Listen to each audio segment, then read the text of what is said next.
मैं इस वक्त खड़ी हूँ मुंबई के गिरगांव इलाके में, जहाँ पर आप देख सकते हैं कि इस वक्त यहाँ पर दही हांडी फोड़ने की कोशिश जो है वो वालाओं द्वारा की जा रही है। आप देख सकते हैं कि किस कदर बेहद जोश के साथ इन्होंने शुरुआत की है। हम ये ज़रूर कह सकते हैं कि मुंबई की शायद ये पहली दही हांडी होगी जहाँ पर इस तरीके की कोशिश जो है वो आज सुबह सुबह की जा रही है। आप देख सकते हैं कि ये जो मुर्गन मित्र मंडल है इनकी तरफ से ये कोशिश की जा रही है। गिरगांव का प्राचीन इलाका है जहाँ पर जो है ये सारे त्यौहार बेहद परंपरागत तौर से मनाया जाता है। आप देख सकते हैं कि फिलहाल जो है 4 थर लग चुके हैं, 5वां थर जो है वो लगाने की कोशिश यहाँ पर इनकी ओर से की जाएगी। आप देख सकते हैं कि 2 इक्के यहाँ पर लगाने जाने वाले हैं, यानी कि एक के ऊपर एक। आप देख सकते हैं कि इनकी कोशिश जो है वो जारी है, किस कदर बेहद उत्साह के साथ, और कहीं पर थोड़ा सा डर भी ज़रूर लगता है इन्हें देखते हुए, लेकिन आप देख सकते हैं कि इन्होंने अपना मुकाम हासिल कर लिया और जिसे सलामी कहा जाता है वो दी गई है इनकी तरफ से।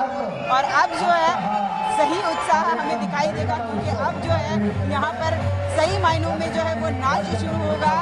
जो दही हांडी का उत्सव है इसकी ये बेहद रंगत बढ़ाता है। आप देख सकते हैं कि म्यूजिक बढ़ाया जा रहा है और किस कदर उत्साह के साथ ये दही हांडी की सलामी इन लोगों ने पूरी कर ली है। और आप देख सकते हैं आपकी किस जोश के साथ, किस उत्साह के साथ ये लोग नाच रहे हैं। खास तौर पर मैं आपको बता दूं कि आज यहाँ पर राजेश खन्ना जो फिल्म स्टार थे जिनका हाल ही में निधन हुआ है, उनके स्मरण में जो है ये दही हांडी यहाँ पर रखी गई है। आप देख सकते हैं कि बगल में एक बड़ा सा बोर्ड लिखा गया है, जिस बोर्ड में राजेश खन्ना के बारे में सारी जानकारी दी गई है और उनके भतीजे के द्वारा आज जो है इस दही हांडी की शुरुआत जो है उसका उद्घाटन जो है वो किया गया था।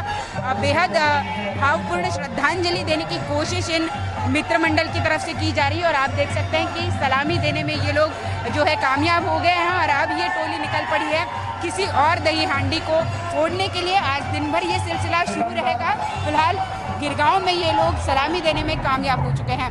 प्रणाली काप से एबीपी न्यूज़ मुंबई।